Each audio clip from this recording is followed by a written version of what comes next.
Hello everyone, मेरा नाम हुआ राजीव रंजन मिश्रा और आज के इस वीडियो के माध्यम से आप सभी को मैं संस्कृत के कुछ सामान्य अनुवाद के तरीकों को बताने जा रहा हूँ। तो जैसा कि हम सभी जानते हैं, सामान्य अनुवाद को सीखने के लिए सबसे पहले हमें छोटी छोटी चीज़ों का ध्यान देना होता है। जैसे दिया गया जो सब्जेक्ट है, यानी कि वाक्य में जैसे कि मैंने कोई सब्जेक्ट लिखा, फॉर एग्जाम्पल उदाहरण के लिए मैं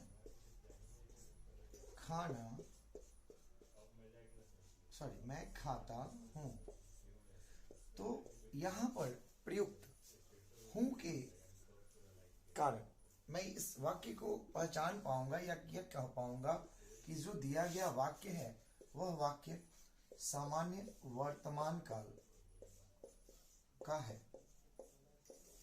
दूसरी वाक्य में मैं लिखता हूं वह जाता था, तो यहां पर प्रयुक्त था, यहां पर जो प्रयुक्त था है, इसके इसके प्रयोग के कारण मैं यह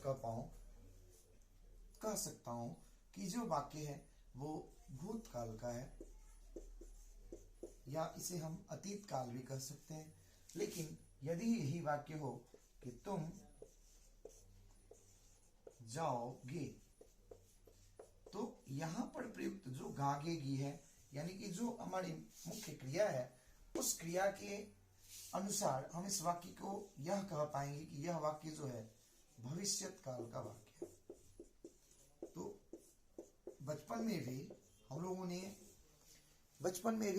लोगों ने इन चीजों को ध्यान, आई होप आपको सारी चीजें क्लियर दिख रही होंगी।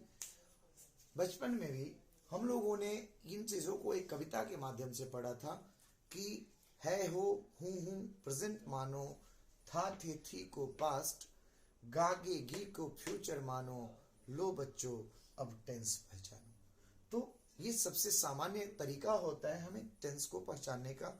उनके वर्ब के अकॉर्डिंग हम फाइंड आउट कर पाते हैं कि जो दिए गए वाक्य हैं वह किस टेंस के हैं।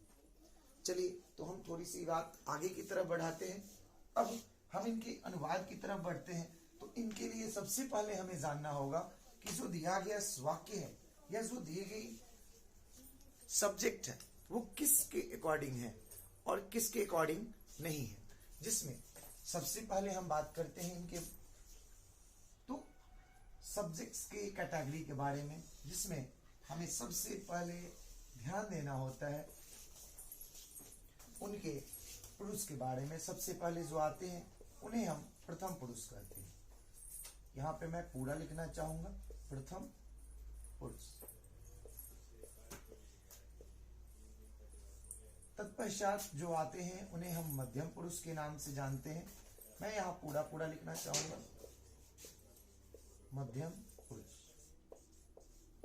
और अंत में आने वाले को हम उत्तम पुरुष कहते हैं।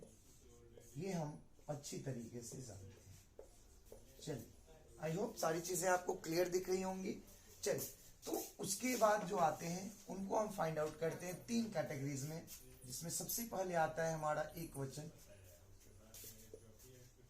दूसरी तरफ आने वाले को हम कहते हैं द्विवचन, और लास्ट में आने वाले जो होते हैं उनको हम कहते हैं बहुवचन। इसी तरीके से यहां भी ये एक वचन, द्विवचन और तत्पश्चात जो तीसरे होते हैं उन्हें हम कहते हैं बहुवचन। वैसे ही उत्तम पुरुष में भी होते हैं आपके एक वचन, द्विवचन और बहुवचन। आई होप चीजें आपको बिल्कुल क्लिस्टर एंड क्लियरली आपको समझ में आ रही होगी। अब हम थोड़ी सी आगे की बात करते हैं। यदि हम प्रथम पुरुष के एक वचन के बारे में बात करते हैं तो आई होप सबके जुबान पे ये होगा कि सर प्रथम पुरुष के एक वचन में किसका प्रयोग होता है, द्वितीय मध्यम पुरुष के एक वचन में किसका प्रयोग होता है, और मध्यम पुरुष के द्विवचन बहुवचन में क्रमशः किसका प्रयोग होता है, और उसी प्रकार से उत्तम पुरुष के एक वचन, द्विवचन और बहुवचन में किनका प्रयोग होता है। इन चीजों को हम अच्छे तरीके से जानते हैं। चलिए तो हम बात करते हैं, इसमें सबसे पहले जो आता है प्रथम पुरुष के एक वचन में वो होता है स। सामान्यतः हम सबसे पहले पुल्लिंग जो भी सब्जेक्ट्स हैं जो पुल्लिंग में होते हैं, पुल्लिंग के बारे में हम देखेंगे। ये सब के सब जो होते हैं वो पुल्लिंग होते हैं। तो हम पुल्लिंग के बारे में बात करना चाहेंगे, जिसमें द्विवचन में आते हैं जो उसे हम कहते हैं तौ, फिर आते हैं ते। इनके अर्थ को भी मैं बताते चलूंगा। मध्यम पुरुष के एक वचन में जो आता है वो होता है तुम, फिर युवाम एंड यूयम, यूयम, फिर अहम, आवाम, वयम। अब हम इनके अर्थ को भी समझ लें ताकि हमें बहुत ज्यादा दिक्कत ना हो।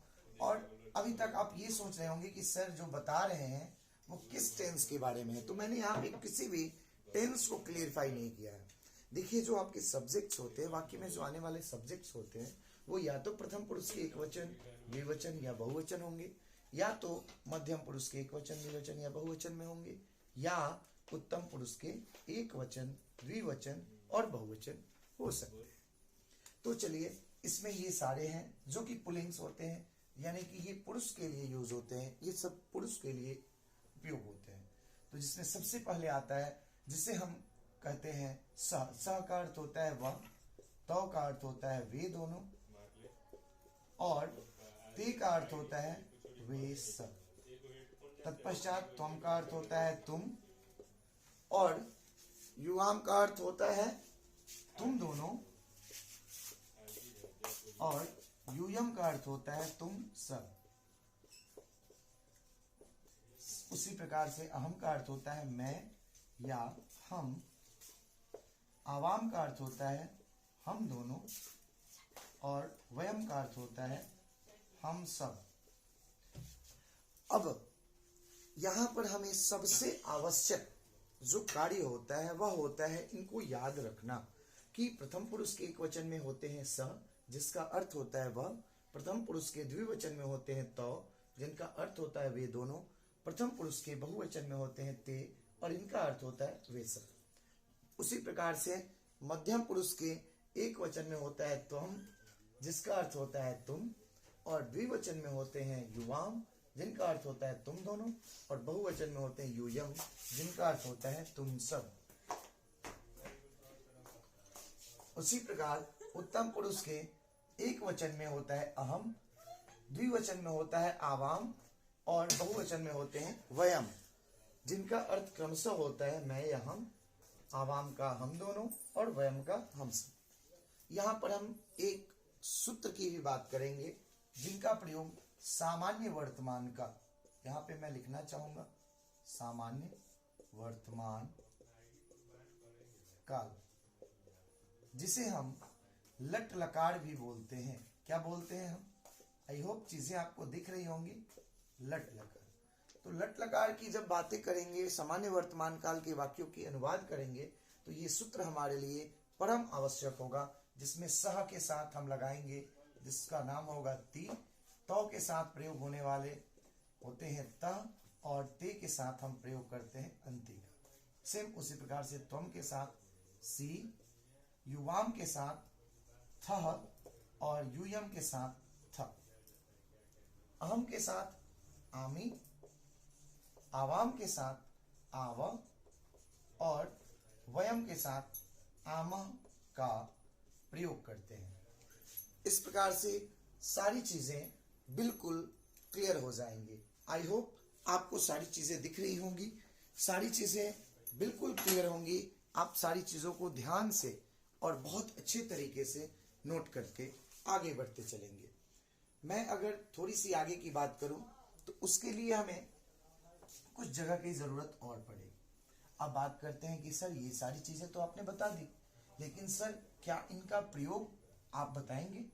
तो जी हाँ, इसी वीडियो में, इसी लेक्चर में मैं अभी तुरंत इन्हीं के साथ इनके प्रयोग के बारे में भी वर्णन करूंगा, जो कि इस प्रकार से होंगे। जैसे सपोज मैंने एक कोई वाक्य, क्योंकि आपने टेंस पढ़ा है तो आप सभी जानते हैं कि टेंस में जब हम टेंस की बात करते हैं तो वहां पर काल की बात जब करते तो वहां पर कम से कम एक सब्जेक्ट और एक मेन वर्ब होना आवश्यक होता है।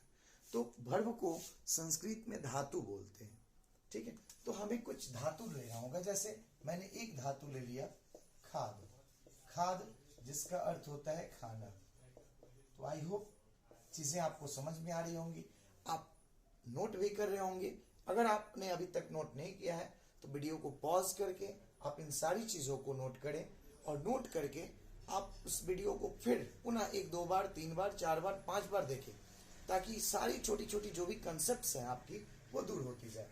तो चलिए हम वाक्य में प्रयोग करते हैं। जैसे पहला वाक्य होगा कि वह खाता है,